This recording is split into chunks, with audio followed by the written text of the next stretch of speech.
What's going on, everyone? Antonio here. Do me a huge favor and hit that thumbs up for me, and let's get into it. Now, I do realize that I've been gone for a while. I haven't made a video in a year and a half, almost 2 years. It's been a while. I had some things going on in my private life, and I had to address those and didn't really have time to make content. But now I've got a lot of that stuff situated so I can start creating content again. And I thought, what better chance to make my first return video than to talk about the 2023 Oscars and some of the reactions I saw on social media and different discussions among friends of mine and whatnot. The big thing is that I did see, Angela Bassett was nominated for Black Panther Wakanda Forever. I went to the theaters to see Black Panther Wakanda Forever. I enjoyed the film. I went with my fiance. Yes, I'm getting married. That is breaking news here. I got engaged a little while ago, and we're getting married in June. Very excited about that. But I went with my fiance, and we the movie had only been out. It was only the second week when we went. Now, this might be telling to some of you in the audience. Now, we pre-purchased the tickets online, and I remember my fiance told me that the theater was sold out. I said, "Oh, okay." So I said, "Oh man, we better get there early, because it's going to be hard to get our seats and everything. Make sure we get seated properly or whatnot." We got to the theater, and like I said, she told me it was sold out. We sat there for over 2 hours and 20 minutes or whatever, because it was like there was at least 20 minutes of ads and commercials and trailers and all this different stuff. We sat there all that time. We are the only two living souls in the room. No one came in or out. We could have done anything in that room. We were the only two people in the theater watching Black Panther Wakanda Forever that day. And not only that, like I said, she said it was sold out. Well, we enjoyed the film. I will say that. Definitely enjoyed the film. Thought that they did a great job of honoring Chadwick Boseman. There was nothing wrong with Angela Bassett's performance, but when they called the Best Supporting Actress nominees and she got named, I was shocked by that. Not that there was anything, like I said, nothing wrong with her performance, but I didn't think, I was like, when I watched her, I wasn't like, that's an Oscar win. Sometimes when you see people in a role and you go, that person deserves an Oscar nomination. When I watched Batman, the 1989 Tim Burton Batman, and I saw Jack Nicholson's Joker was transformative. And it's between him and Heath Ledger. And now some people will add Joaquin Phoenix, and I thought Joaquin Phoenix Joker was incredible. But the first Joker I saw was Jack Nicholson's, and he was the best Joker for me by far until I saw Heath Ledger's Joker, and now I'm like. And the thing is, obviously, Heath Ledger got nominated. He got nominated posthumously for Batman: The Dark Knight and won.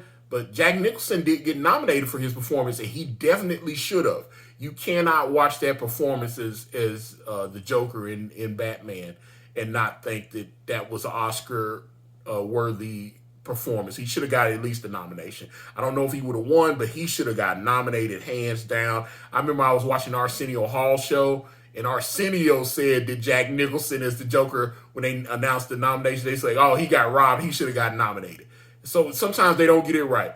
But when they announced Angela Bassett, I was like, wow, okay. That was interesting.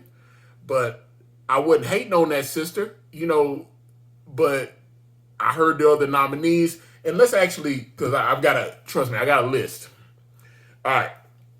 So I had to do some notes for this video because I knew this was going, like I said, you don't have to agree with me. I want to have a conversation. So drop me a comment in the comment section and let's talk about it. Let's see. So the the 2023 Academy Award nomination for Best Actress in a Supporting Role. Carrie Condon for The Banshees of Inisherin. Okay, now Carrie Condon, American audiences know her from either Better Call Saul. She was also in Rome, which aired for 2 seasons on HBO, and then she also co-starred with Dustin Hoffman for 1 season on another HBO show called Luck. But then she got cast as Better Call Saul, and that's the biggest thing I think American audiences would recognize her from is Mike Ehrenthout's daughter-in-law for Better Call Saul. But she's an incredible actress. Stephanie Hugh for Everything Everywhere All at Once. Of course, Jamie Lee Curtis, her co-star in Everything Everywhere All at Once. So they got 2 nominations for the same film in 1 category. And then Hung Chau in The Whale. I have not seen The Whale. I watched like 30 minutes of everything, 40 minutes of Everything Everywhere All at Once. I was tired. It was late at night, and we wanted to go to bed. So we're going to watch it when we had to be in the right mind. It was so much stuff going on in the screen. I was like, you could tell that the people that put the film together put a lot of thought into it. This isn't a popcorn movie where if you turn around and miss something, you're going to be lost. So that's another reason why, even though we started watching the film, it was so late, we was like, okay, let's actually come back and watch this when we have an opportunity. So, and then obviously Angela Bassett for Black Panther, Wakanda Forever. And the winner was Jamie Lee Curtis. What little I saw of her in the first, like, say, 30, 35 minutes of the film, I could tell she was locked in on the role. So, and I've seen some other stuff. I watched the trailer as well and looked kind of funny. And, Jamie Lee Curtis looked like she was just having the time of her life in this film. So, just from the little small sample I saw of Everything Everywhere All at Once, I can understand why it won all those Oscars. It looked like they put a lot of time and effort into this movie. Obviously Black Panther won. What was it? What's her name? Ruth Carter. Ruth Carter won for Best Costume Design. She won. It's the second time she won an Oscar because she also, if I'm not mistaken, she got nominated for Malcolm X, which Angela Bassett was in. Spike Lee directed that. She got nominated for the costumes in that. She worked on that film, but she won her first Oscar for the first Black Panther for costume design. So she won. So it was nice to see her win again for Black Panther. But yeah, now let's talk about Angela Bassett. When they called out Jamie Lee Curtis's name, they had a camera on her face. And she was clearly a little perturbed that she didn't win. Her husband, she's married to Courtney B. Vance, who is another brilliant actor. They called, like I said, he was a little surprised, like, what do you mean my wife didn't win? He had that kind of look on. He was kind of incredulous as well. And so, that ended up getting all these different news organizations covered the fact that Angela Bassett seemed upset that she didn't win. And then people on social media were saying it was racist and all this kind of nonsense. I was like, okay, here we go. This is why I wanted to make the video, because I want to, like I said, if you think it was racist, I am more than willing to have that conversation. I want to talk to you. Let's have a conversation. Let's talk. Okay? So if you think it was racist, I'm here for you. Let's drop it in the comments, explain why, blah, blah, blah, all that kind of thing. Let's have a conversation. I'm not running from anything. I want to smoke. Let's have it. But I got to be honest, there was nothing wrong with her performance, but I did not think she was the strongest of everyone in the nominees. And again, congratulations to Jamie Lee Curtis. Been a big fan of hers since Halloween and whatnot, So, like I said, she never won before. And I don't think she's ever gotten nominated either. So that was her first nomination. And, she's been acting for over 40 years and she finally won one. Okay. But what I wanted to do is I want to take a look. Matter of fact, I'm going to go back. Let's actually talk about the history of the Academy Awards. Okay, because, one thing, we had the hashtag Oscars so white and all this kind of thing. We don't have a lot of black winners, especially in the best actor and actress categories. Okay, for the men, these are all the black people who have won the Best Actor Academy Award. The very first one, 1963, Sidney Poitier, who we have lost now, rest in peace, Sidney Poitier. What was it? Lilies in the Field, 1963. And from 1963 up until 2001, I think, we did not have another single black actor win Best Actor in a leading role at the Academy Award. And then Denzel was in training. Denzel Washington for Training Day, which he was incredible in. Antoine Fuqua directed. He's doing what? I think he's doing his 7th film with Antoine. He's doing Equalizer. They're shooting Equalizer 3 right now. So this is, I think that's the first, and he's breaking his record. I think the actor he's worked with the most is Tony Scott. I think he did 6 films with Tony Scott. He's done at least 5 films with Spike Lee. Or is it 6? Because I know he did Inside Man with him. But I think this is his 7th film that he's done with Antoine Fuqua for Equalizer 3. So I'm happy to see them two together. But yeah, Sidney Poitier, Denzel Washington, Jamie Foxx for Ray. Obviously, Jamie Foxx was incredible as Ray Charles. Forrest Whitaker for The Last King of Scotland. He played Idi Amin in that. He was incredible in that. So, yeah, Forrest Whitaker. And then, of course, we didn't have another black man win the Best Actor award until last year with the unfortunate, Chris Rock got slapped right before Will Smith won his Best Actor for King Richard. He obviously, King Richard, he was not allowed to be there at the Oscars this year because of the incident last year, and he has a 10-year ban. So maybe in another 9 years, they'll bring Will Smith back, and he'll get to apologize. He says he's tried to apologize to Chris Rock and everything. I saw Selective Outrage, Chris Rock special, blah, blah, blah. It was all right. Now, some of you might be like, Antonio, you forgot Daniel Kaluuya. Daniel Kaluuya also won an Oscar for Judas and the Black Messiah. You are correct. I'm sorry, I forgot. However, what you forgot is that Daniel Kaluuya did win, but he won in the Best Supporting Actor category. Okay? And some of you are like, wait a minute. Daniel Kaluuya won Best Supporting Actor? He was the star of that movie. And you are correct. Judas and the Black Messiah was about Fred Hampton, who was a leader in the Black Panther Party. I think he was only like 24, 25, whatever. He got murdered by the feds and the police set him up, and he got murdered. They murdered him in the house with his pregnant wife. And, so that story hadn't been, a lot of people didn't know that story, and it's starting to get out there now about what they did, how the feds were like tapping his phone. The character that Lakeith Stanfield played, I can't remember, that character was another real character that had been turned by the FBI and sent in to infiltrate the Black Panthers and spy on Fred Hampton and help set him up so that they could do what they did to him. But let's see, Lakeith Stanfield and Daniel Kaluuya both got nominated in the Best Supporting Actor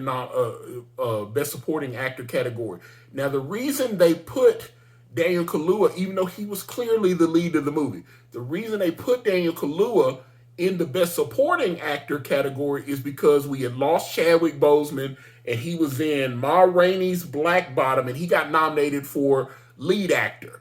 So a lot of people thought that Chadwick Boseman was going to win a posthumous Oscar. So they were like, this is a strong performance from Daniel. We don't want to, if he has a chance to win, even if it's in a supporting role, we'll submit him, instead of submitting him in a lead actor, because we think Chadwick might win that because everybody's so sad that he died. We're going to submit Daniel Kaluuya in the Best Supporting Actor nomination category, along with Lakeith Stanfield, who truly was in the supporting role. They did that, and Daniel Kaluuya won for Best Supporting Actor. So he actually didn't win. Even though that was a lead role, he won for a supporting actor. So that's why I didn't mention him. So yeah, the only 5 black actors that have won an Academy Award for Best Lead: Sidney Poitier, Denzel Washington, Jamie Foxx, Forest Whitaker, and Will Smith. Now, I'm going to read all the winners of the black women who have won Best Actress at the Academy Award. Here's the list. It's a long one. Get ready. Halle Berry, Monsters Ball. That's it. She's the only woman. We've had 95 Academy Awards 95 Academy Award ceremonies, and only Halle Berry has won Best Actress in the lead role. We've had several black women and black men win in the supporting. Let me go down and let's see. Hattie McDaniel is the first black person, man or woman, to win an Academy Award. She won for Gone with the Wind in Best Supporting Role. Louis Gossett Jr., An Officer and a Gentleman. Whoopi Goldberg for Ghost. Cuba Gooding Jr. for Jerry Maguire. Viola Davis for Fences. Octavia Spencer for The Help. Mahershala Ali has won 2 Oscars, both in supporting role, for Moonlight and Green Book. And I almost forgot my man. I was gonna forget him. Oh yeah, Morgan Freeman for $1 Million Baby, and of course Denzel Washington. He won as well. So Denzel he won his first Oscar for a supporting role. What was it? I can't remember that movie. Anyway. But that's what it was. Okay, so we've only had 5 black men win Best Actor nods in the Oscars, and only Halle Berry to win as a black actress in category to Academy Awards. But let's go back. So like I said, we called out. Let's look at when Angela Bassett won her very first. She got her first nomination. So these are the nominations for Best Actress in a Leading Role at the 1994 Academy Awards. Emma Thompson remains of the day. Deborah Winger for Shadowlands. That was the C.S. Lewis biopic. C.S. Lewis, who created the Chronicles of Narnia, and he was friends with J.R.R. Tolkien. He fell in love with this woman, this American woman.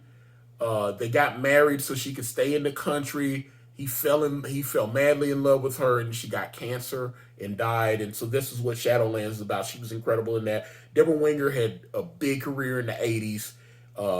She was in An Officer and a Gentleman with Glory. Denzel Washington won his Oscar for Glory. I'm sorry, I had a brain fart. Glory. But yeah, Denzel Washington was incredible in Glory. But yeah, Deborah Winger, Officer and a Gentleman. She was in Legal Eagles. She had several movies that she was pretty big in the 80s going in. So this is 1994. And like I said, Shadowlands with Anthony Hopkins. And Stockard Channing, 6 Degrees of Separation. This is the first movie I saw Will Smith in where he showed that he could actually act. Stockard Channing, Will Smith, and Anthony Michael Hall. 6 Degrees of Separation. She was fantastic in that. Like I said, Holly Hunter in the piano. I know Anna Paquin, who a lot of you either know as Rogue from the X-Men or Sookie Stackhouse from True Blood. Anna Paquin, she won. She was I think she was the second youngest Academy Award. I think she's only like 12 or 13 when she won that Oscar. So she was, she won for the piano. So, and Holly Hunter won, and then obviously Angela Bassett plays Tina Turner in What's Love Got to Do with It. But I cannot say that Holly Hunter did not deserve to win that Oscar. You can't cry racism on that. Angela Bassett did an interview a while back, and she admitted, she was pretty new in the business. She had only had one big feature, and I'm about to go back to that. Her big role was as Betty Shabazz right along Denzel Washington in Malcolm X. And they tried to get her nominated. They submitted her in the Best Actress category, and they didn't. She just didn't get a nomination. That movie only got a few what was it? Got best costume design, best picture. Spike Lee did not get nominated for best director, which some people said was racist. Um, I'm gonna talk about. There's a lot. I gotta unpack that. But yeah, so I'm looking at it and I'm like, oh my god, why did I'm looking at the performances. If Angela Bassett did a phenomenal job in What's Love Got to Do with It, she deserved that nomination. But I saw The Piano. I've seen The Piano a few times. Jane Campion. It's an incredible film, and I understand why it won as many Oscars. It's an incredible film. Harvey Keitel, and like I said, I understand why Holly Hunter won. So I cannot say, oh, that was racist, and take away from the work that she did. Even though, like I said, if Angela Bassett had won, I would not be crying about it. But the fact that she didn't win, I don't want to necessarily call racism on it, because I look at the other. I've seen every single. Emma Thompson is a phenomenal actress. Deborah Winger is a phenomenal actress. Stockard Channing is a phenomenal actress. Every single actress in this category has tons of credentials and accolades and everything. So I cannot take away from them. You want to know who I actually thought got screwed in the 1994 Academy Awards? Okay. The person I thought got screwed was Lawrence Fishburne. Okay, so let's look at Academy Award nominations for Best Actor in the Leading Role for 1994.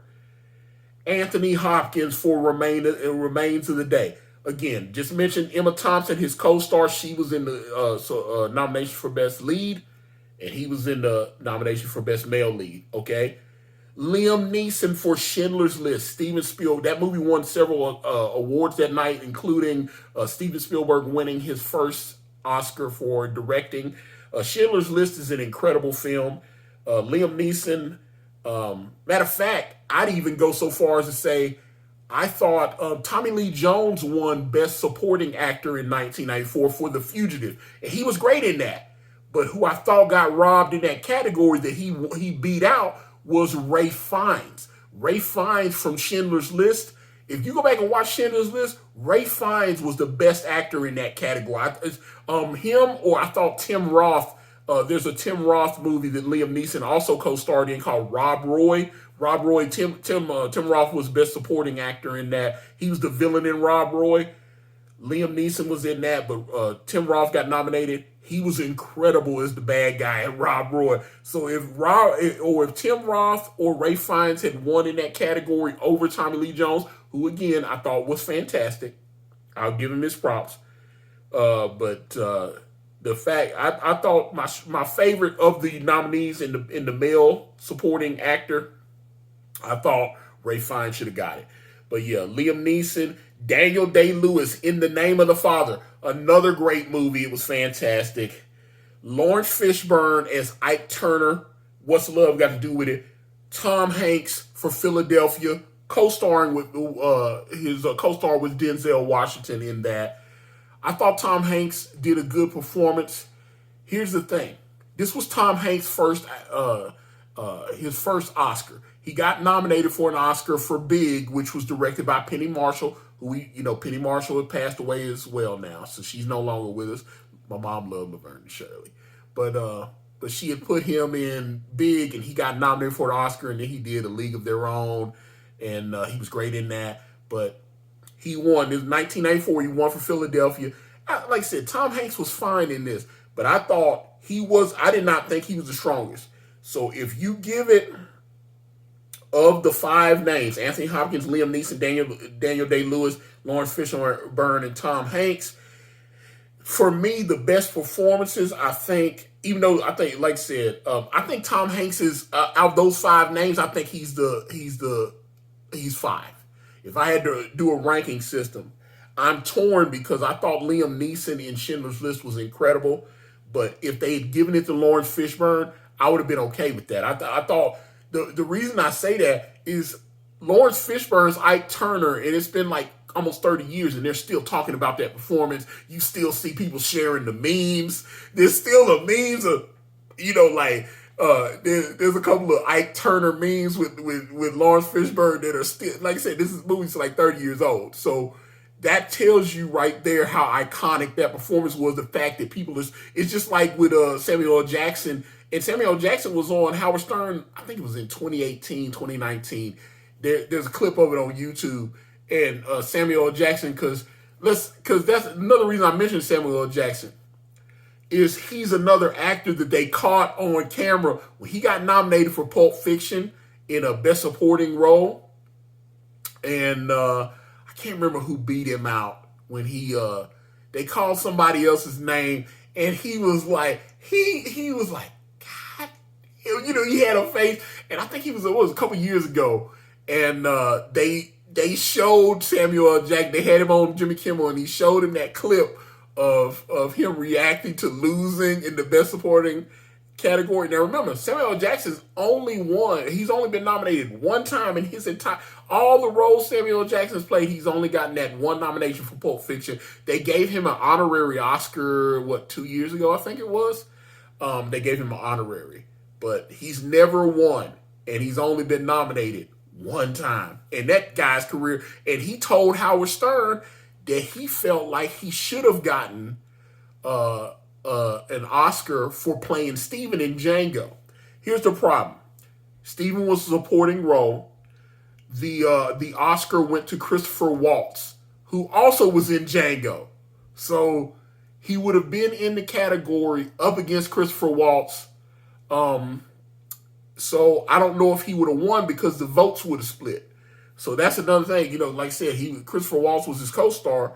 So I don't know if he would have won for that performance. But he told Howard he felt like he should have won. And that's one of the things. So, but yeah, I think Lawrence Fishburne, Angela Bassett's co-star, would have been a strong choice to win Best Actor in 1994. But they gave it to Tom Hanks. Now, the next year, Tom Hanks won again. So he won twice in a row. He won for Forrest Gump. I really thought he deserved it for Forrest Gump. Didn't think he deserved for Philadelphia. I got to be honest. So it's either for me in the 1994 category between Anthony Hopkins, Liam Neeson, Daniel Day-Lewis, Tom Hanks, and Lawrence Fishburne. I think it's got to be either Lawrence Fishburne or Liam Neeson in that category. I did not feel as strongly about Angela Bassett's losing, but that's where I'm about to come. I'm about to wrap this up. So let's get into where I think Angela Bassett actually could have won an Oscar. And that was in the 1993 Academy Awards. Angela Bassett should have gotten nominated for playing Betty Shabazz in Malcolm X. They tried to submit her in she was a lead. They tried to submit her as the lead, and let me see. She didn't end up getting. But like I said, by her own admission, she was new in the business. No, but she didn't have any major. She didn't have any major roles, so she wasn't. A lot of times you got to have a certain amount of cachet to get nominated, right? So what they should have done. When I mentioned Daniel Kaluuya. Daniel Kaluuya won the Best Actor award for Best Supporting Actor award for playing Fred Hampton in Judas and the Black Messiah, and they specifically did not put him, even though he was the lead in that movie. They specifically submitted him in the Best Supporting Actor category because Chadwick Boseman had died, and there were a lot of people. Anthony Hopkins ended up winning the award, but let me go back to that. What was it? Daniel Kaluuya, he played Fred Hampton in Judas and the Black Messiah and they had him and Lakeith Stanfield in that role. But Chadwick Boseman died, and he had been in this movie with Viola Davis. I think it's on Netflix. Ma Rainey's Black Bottom, where he's playing the musician. And it was a great performance. I remember at the time I made a video when Anthony Hopkins was won. Some people were upset that they felt like, hey, Chadwick won, and there were producers behind the scenes at the Oscars saying that they had set things up. They thought because they don't tell people who's going to win. They keep the winners secret. That's what that whole Price Waterhouse Coopers. They're supposed to keep everything in secret briefcase and nobody's supposed to know. But some of the producers behind the scenes said they were preparing for Chadwick Boseman's wife to get up and accept the award for him. They thought she was good. They thought Chadwick was going to win and she was going to go up. They were prepared for it. So many people thought Chadwick was going to win. It was just to honor him because he had died. But Anthony Hopkins is still alive, and he's still Anthony Hopkins. I'm just saying, the man's got 3 Oscars, I think. I think he's got 3. I know he won for Silence of the Lambs, and I thought he won a Best Supporting Actor the previous year. But he's had numerous. I think he's had 8, 9 nominations. He's been nominated. He's obviously Anthony Hopkins. Anthony Hopkins. I can't defend it, but somebody's like, "Oh man, this is racism. Anthony Hopkins won. Chadwick should have got it." And like I said, nothing. Much respect to Chadwick Boseman, but he didn't win. It is what it is. But yeah, like I said, we've had only 5 black actors, and then Halle Berry's the only woman that's won, and then you had all those Best Supporting. But this is why I think. I'm gonna pull it up. Let me see here. Okay, this is what they should have done. They tried to get Angela Bassett nominated for Betty Shabazz in Malcolm X. What they tried to get her nominated as Best Female Lead. Okay, they should have done. They specifically nominated Daniel Kaluuya in Judas and the Black Messiah in the supporting role because they were afraid that he wouldn't win because so many people automatically assumed Chadwick Boseman was going to win. But they still felt like Daniel had a strong performance, so they said, "Hey, we're going to put him in the supporting category, and then I think he can win there." And it worked. So he got his Oscar, but it was just as a supporter, even though he was clearly the lead of that movie. The movie's about Fred Hampton. He played Fred Hampton. Duh. He's the lead. You look at all the promotional posters, he's got top billing. He wasn't a supporting actor in that film. What they should have done with Angela Bassett when they submitted the nominations for Malcolm X is they should have put Betty Shabazz, her performance as Betty Shabazz, they should have submitted her as a Best Supporting Actor. I think she would have gotten a nomination then instead of the lead in a Best Actress category. If they had put her in Best, because let's actually look, because I pulled it up. Best Actress in a Supporting Role for 1993. Now this category has been cited numerous times on different Oscar lists and most controversial Oscar wins and whatnot. Some people will say, what was it, Mira Sorvino and Mighty Aphrodite. There's always the top 10, most controversial wins, and they'll go back to when The Color Purple was nominated 10 times. It was the most nominated film of the year and got swept in every category. And so a lot of people were surprised. They were like, well, why did they give The Color Purple 10 nominations and it lost every single one? Including Steven Spielberg. So that was kind of strange. But let's look. 1993 Academy Award nominations for Best Actress in a Supporting Role. Judi Davis for Husbands and Wives. I saw the film. Joan Plowright, she's a great actress for Enchanted April. Vanessa Redgrave for Howard's End. Actually thought she was great in this. I loved Howard's End. That was the first time that Anthony Hopkins and Emma Thompson worked together. I think it was Merchant Ivory Films. This was when Harvey Weinstein, before everybody found out who he really was and whatnot. It was what it was. But okay, Miranda Richardson in Damage. Okay, and then the winner in the 1993 Best Supporting Actress Academy Award was Marissa Tomei in My Cousin Vinny. And when they called her name, I was watching this live, and I hadn't seen My Cousin Vinny at that point. But they called her name for My Cousin Vinny, and there were audible gasps. People were shocked. They could not believe that Marissa Tomei won. Now, when I saw her performance in My Cousin Vinny, I thought Marissa Tomei was fantastic. I thought she made that. I mean, was it Joe Pesci? Joe Pesci and her together in that film. I thought she was witty. She just had the attitude. But just like what Angela Bassett was saying, that she was green and inexperienced, Marissa Tomei didn't have any big acting credits. Her biggest acting credit before she won that Oscar for My Cousin Vinny, she was the white girl on A Different World. If you ever saw it with Lisa Bonet, it was Bill Cosby, the Cosby Show spinoff. Lisa Bonet goes off to college and she goes to Hillman, and they got a white girl in the HBCU, and that white girl was Marissa Tomei.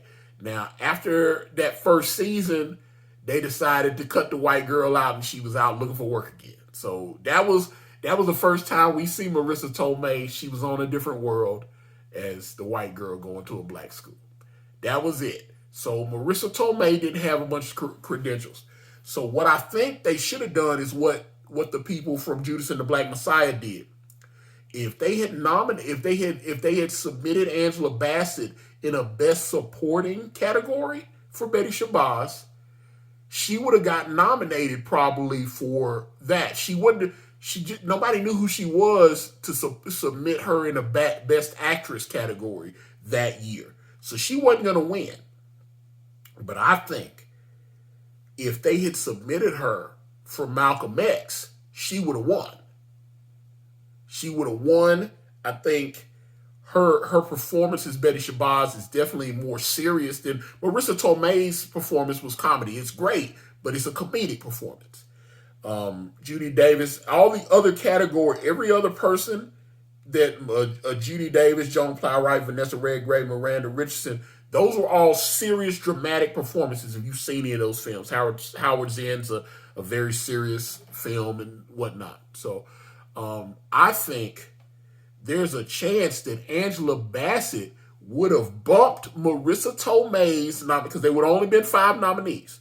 So I think the other 4 women would still get nominated, and Marissa Tomei probably would have gotten bumped, and they would have put Angela Bassett in the Best Supporting Actress role, and she might have had a solid chance to win. They obviously did not do. They tried to submit her in the Best Actress, and she didn't get nominated. So that's what happened. So I look back at that, but just my thoughts on certain things. Again, I'm a big fan of hers, but everything's not racist. So that's all. Like I said, if you're still watching, I thank you. Like I said, my other video, like I said, this is a longer video, but I hadn't done a video in over a year and something, so I was like, hey, I'm gonna talk right now. But maybe the algorithm gods won't be kind to me. But like I said, I would really appreciate it if you give me a thumbs up or leave me a comment, whether you like what I said or you didn't. Let's have a conversation. I'm out.